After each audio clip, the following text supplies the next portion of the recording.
When my grandfather died, I remember my family and I only having the rest of that sorrowful evening to lament his loss before having to appear composed and proper for his funeral service the following day.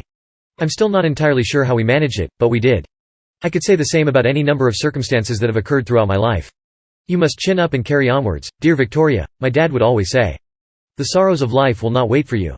I wasn't sure if I had the heart to do what was expected of me, if I could handle such a thing. The only thing I knew for certain is that everyone was bound to find out one way or the other. On that bleak autumn morning, all of the inhabitants of Delilah packed themselves into the confines of the old Westwood church to honor his memory. How old or sickly they may have been was of little consequence to anyone involved.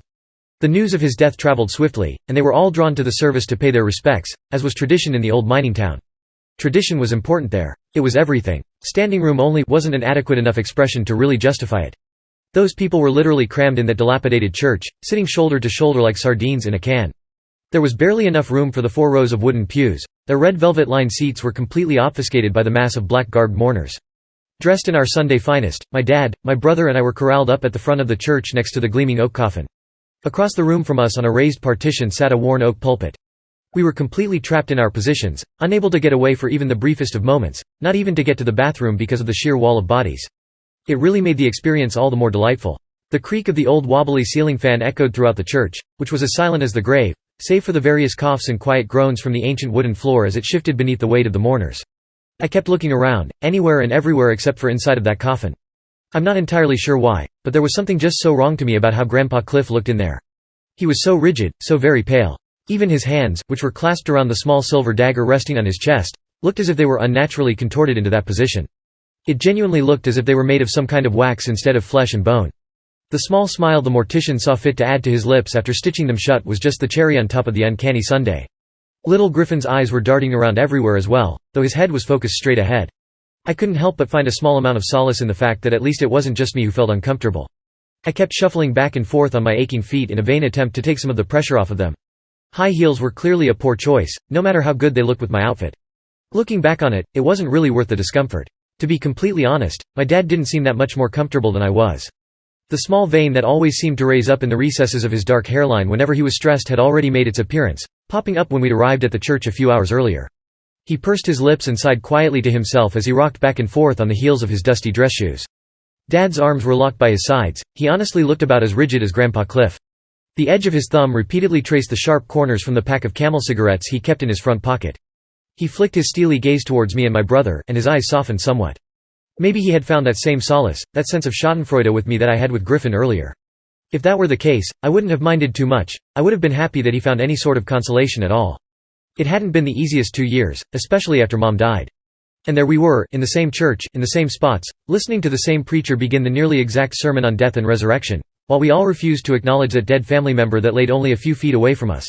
The only major difference between the services were that instead of standing on my right with a comforting hand on my shoulder, Grandpa was quietly lying in the place of honor. Talk about déjà vu. The little old man, who had been the preacher at Westwood Church ever since my dad had been a child, was more ear hair than human being at this stage in his life. In stark contrast to his swaths of ear hair, the top of his wrinkled head was as bald and round as an egg. It gleamed brightly beneath the incandescent bulbs hanging from above, so much so that one would have been forgiven if they mistook the glare for some rowdy spirit assuming control of him mid-sermon. He prattled on with his sermon for what seemed like an eternity. His high-pitched screech of a voice used Grandpa's death as a launching pad against any and all who would defy the almighty goddess and all of her ethereal wisdom. Everyone in attendance had begun chanting in unison as the old preacher began singing his hymns and dirges about freeing the spirit of my grandfather so that he could transcend into the next world. Though I've heard them 1,000 times, they admittedly brought me more comfort than I had expected. Despite the stifling heat produced by the sheer amount of bodies in the room, a chill had started forming in the air. I shivered slightly, but I tried not to let my discomfort show too much. There was still the offering to contend with after the burial, and I didn't want to be seen as an unworthy successor. I felt my brother's clammy hand take mine, and I looked down at him and smiled. It was easy to forget this was only his second time attending a funeral, and he was far too young to really remember our mothers, though it wouldn't have been an adequate comparison in any case. Neither of us had participated in her ceremony, and that cold sort of feeling just wasn't present there. Plus, he wasn't used to the traditions of Delilah any more than most regular folk, but unlike those who lived outside of the borders of her township, he would learn. As the old preacher shrieked the conclusion of his final hymn, he produced his small, silver dagger and slowly thrusted it skywards, towards the matte white ceiling. "Children of the western wood, rise and anoint the fallen," he screeched. Everyone in the pews rose together, pulling their pointed black hoods over their foreheads as they began unsheathing their own daggers. I reached back to the ceremonial hood that I had affixed to the nape of my dress and pulled mine over as well. Griffin struggled to get purchase on his, reaching back and clumsily pinching his fingers together unsuccessfully at the slick black fabric. Ever the dutiful sister, I leaned over and quickly helped him get situated, adjusting the cowl so that it wouldn't slump over his face. My dad beamed with pride beneath his own hood as he looked on. He wasn't the most verbal of parents, but that was okay.